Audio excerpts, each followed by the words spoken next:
আসসালামু আলাইকুম সবাইকে। আজকে আমি তোমাদের সাথে শেয়ার করবো মাছের ডিম দিয়ে আলু ভাজি।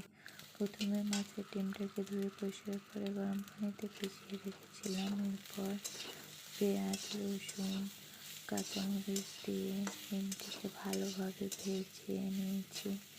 এরপরে একটু টমেটো কুচি দিয়ে দিলাম, তারপর একটু আলু কুচি দিয়ে ডিমের সাথে একেবারে ভালোভাবে মিশিয়ে নিয়েছি। এই সময় তোমরা জালটা হালকা কমিয়ে দেবে। এই রান্নায় কোনো পানি ব্যবহার করিনি আমি, তোমরা দেখতেই পাবে আমি একটুও পানি দিচ্ছি।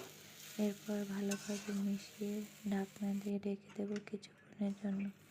এরপর ঢাকনা খুলে কাঁচামরিচ দিয়ে ভালো করে মিশিয়ে আবার ঢেকে দেবো।